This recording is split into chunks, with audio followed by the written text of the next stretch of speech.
Let's talk about a golfer history quietly misplaced. Harold Jug McSpaden was not a cautionary tale of wasted talent. He was something more unsettling. He did everything right at the wrong time. He played beside legends, matched them shot for shot, and still finished behind them again and again. He broke scoring barriers before the game was ready to acknowledge them. He carried the tour through wartime, yet never carried its spotlight. So why does his name rarely appear beside Byron Nelson or Ben Hogan today? Was it bad luck, overwhelming competition, or a personality too honest for mythology? When greatness is measured only by trophies, consistency becomes invisible. Keep watching to understand how Harold Jug McSpaden built one of the most remarkable careers golf ever struggled to remember. Harold Lee McSpaden was born on July 21st, 1908, in Monticello, Kansas, a place defined more by farmland than fairways. At the beginning of the 20th century, golf in the American Midwest was not a pathway to fame or wealth. It was a curiosity, practiced quietly at country clubs that stood apart from ordinary working life. This context matters because McSpaden did not grow up believing golf could become a career. He encountered the game before he understood what it could mean. The defining moment of his childhood came when he was 10 years old, traveling to Kansas City and watching Harry Vardon play an exhibition match. Vardon was already an international legend, known for elegance, discipline, and a methodical approach to the swing. For McSpaden, the experience was less about technique and more about possibility. He saw that golf rewarded control, patience, and precision rather than strength alone. Soon afterward, McSpaden began working as a caddy. The job placed him close to the game but far from comfort. Long days, modest pay, and constant exposure to demanding players taught him how pressure shaped behavior. He learned when players rushed, when they hesitated, and how mistakes often came from emotion rather than mechanics. By the time he joined the Professional Golfers Association at 18 years old, McSpaden was not simply talented. He was observant, disciplined, and unusually grounded for his age. Years later, Byron Nelson would describe him as honest and direct, shaped by work rather than privilege. Those early years in Kansas did not produce a prodigy. They produced a professional who understood the game before he tried to master it. By the early 1930s, Harold McSpaden was already known on tour by a name he never chose for himself. Jug followed him from practice rounds to scoreboards, yet even in later interviews he admitted he could not remember exactly when or why it began. There was no carefully crafted origin story, no moment of branding. The nickname stayed because people kept using it, and McSpaden never bothered to correct them. That indifference would become a defining trait. At a time when many professional golfers were beginning to cultivate polished public personas, Jug remained focused almost entirely on the work. He dressed plainly, spoke directly, and showed little interest in presentation. What mattered to him was reliability. Tournament after tournament, he made cuts, posted solid scores, and earned respect quietly. Technically, McSpaden was known as a player with exceptional hands. In an era of heavy steel shafts and inconsistent golf balls, this skill separated good players from elite ones. He relied on feel rather than rigid mechanics, adjusting the club face through timing and touch. His short game, in particular, earned admiration from peers who understood how difficult such control was under pressure. He also favored a driver measuring 42 inches, prioritizing control over spectacle. This approach reflected a broader philosophy. McSpaden did not chase attention. He chased repeatable results. Years later, Byron Nelson would say, "The Jug never tried to look like a star. He simply played like a professional." In a sport slowly learning how to market itself, McSpaden stood apart, proving that substance could exist without style, and excellence did not require explanation. In 1939, at Brackenridge Park Golf Course in San Antonio, Texas, Jug McSpaden produced a round that altered how professionals understood the limits of scoring.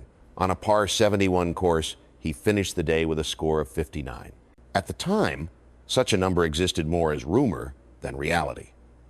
No professional golfer had ever recorded it in meaningful play. What gave the round its lasting weight was not only the score, but the context. McSpaden was not playing alone or against anonymous competition.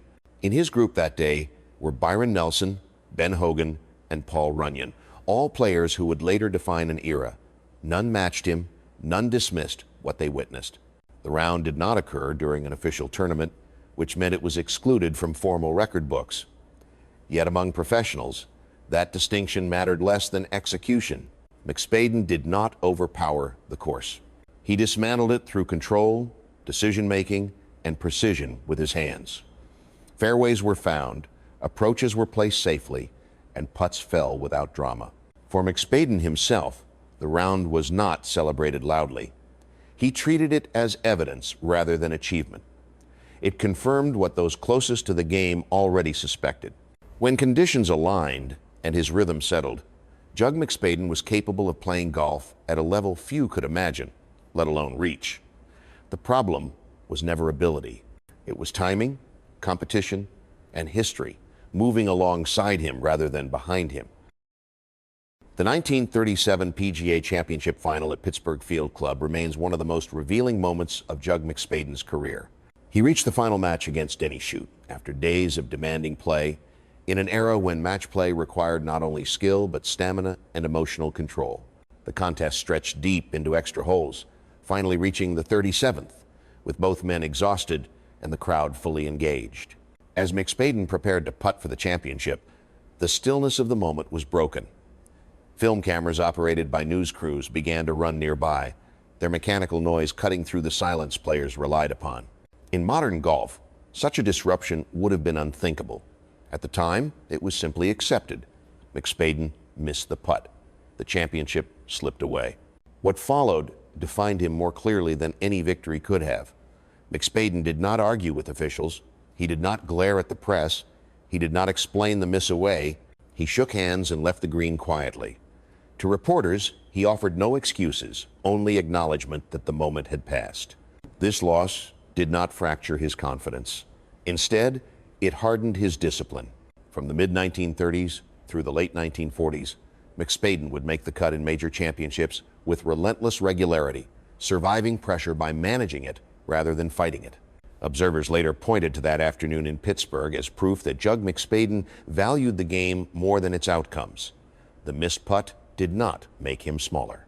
It revealed a professional who accepted failure without surrendering dignity, a trait that quietly earned him lasting respect across the tour. When the Second World War reshaped American life, professional golf was not spared. Tournaments were canceled, travel became difficult, and many players left the tour to serve in uniform. Jug McSpaden and Byron Nelson both attempted to enlist, and both were rejected for medical reasons. McSpaden suffered from chronic sinus problems, while Nelson had a blood condition that made military service unsafe. Their absence from the battlefield, however, did not mean absence from responsibility. Beginning in the early 1940s, McSpaden and Nelson committed themselves to a relentless schedule of exhibition matches in support of the war effort. They played across the country for the United Service Organizations and the American Red Cross, often performing at military bases in front of soldiers preparing for deployment. Over the course of the war years, they participated in more than 100 such events, frequently finishing first and second, which led journalists to nickname them the Gold Dust Twins. Prize money during this period was commonly paid in war bonds rather than cash. In one season, McSpaden earned bonds valued at more than $23,000. Yet he later explained that after travel costs and daily expenses, the actual cash he retained was barely enough to cover a modest living. He never complained about this imbalance. These exhibitions were physically demanding and financially unrewarding, but they mattered. For the soldiers watching, the matches offered a moment of normalcy. For McSpaden, they offered purpose. He was not chasing trophies.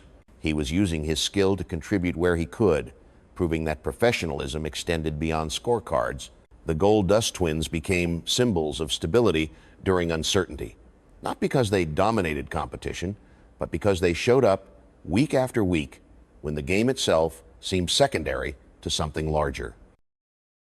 The season of 1945 is remembered as one of the most extraordinary years in the history of professional golf. It is most often associated with Byron Nelson, whose run of victories reshaped expectations of dominance. Yet running parallel to that story was another, quieter record, built week after week by Jug McSpaden. During that season, McSpaden finished inside the top 10 31 times. No player before or since has matched that level of sustained presence near the top of the leaderboard in a single year. Even more striking, he finished in second place 13 times. These were not collapses. They were performances strong enough to win in almost any other season, undone only by the exceptional standards set by Nelson. Observers sometimes labeled McSpaden unlucky, but that word misses the deeper reality. He was not narrowly failing. He was operating at a consistently elite level while sharing the same competitive space with a historically transcendent player. McSpaden understood this better than anyone.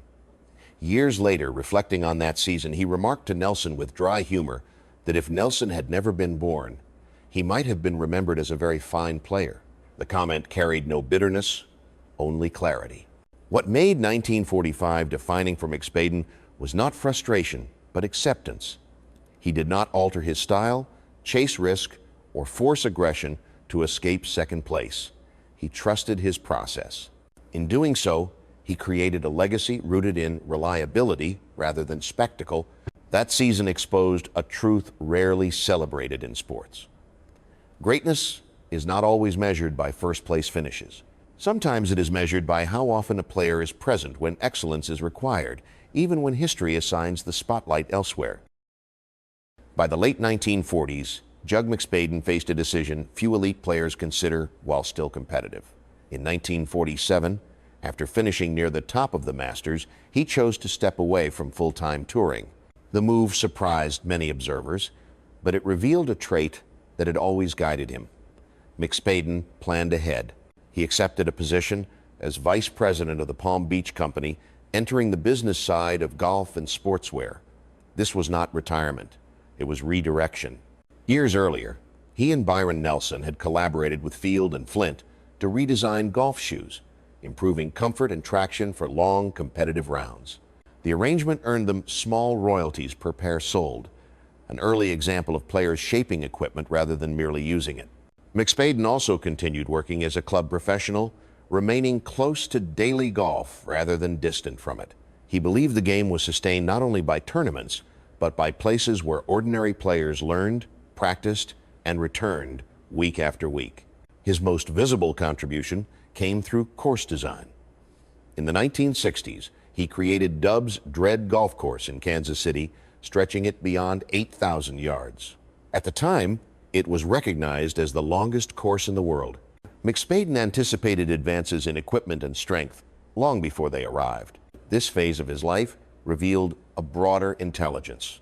McSpaden understood that influence did not end when competition slowed.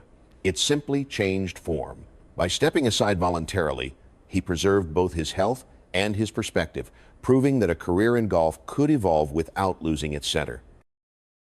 Jug McSpaden's relationship with competitive golf did not end with age. While many of his contemporaries withdrew quietly, he continued to test himself against time. In the early 1990s, he competed on the senior circuit with the same discipline that had defined his prime. At 85 years old, during a Champions Tour event in Florida, McSpaden recorded a score of 81, officially becoming the oldest player to score lower than his age in a sanctioned competition. The achievement drew admiration not because it was dramatic, but because it was precise, controlled, and unmistakably earned. Those who watched him late in life noticed that his strength had faded, but his judgment had not. He chose conservative lines, accepted limits, and relied on experience rather than force. It was a continuation of the same philosophy that had carried him through decades of competition. In April 1996, McSpaden and his wife Betty were found deceased in their Kansas City home, victims of accidental carbon monoxide poisoning caused by a running automobile in an attached garage. There was no spectacle, no farewell tour, no public final chapter. The ending was quiet, domestic, and human. McSpaden left behind no exaggerated mythology. He was never defined by dominance or decline. Instead, his legacy rests on presence, preparation, and restraint. He demonstrated that excellence could be sustained without noise, that contribution did not require conquest, and that dignity could remain intact even when history placed others in front. In the end, Jug McSpaden is remembered not as a champion who fell short, but as a professional who understood his craft completely, respected the game deeply, and remained himself regardless of where he finished.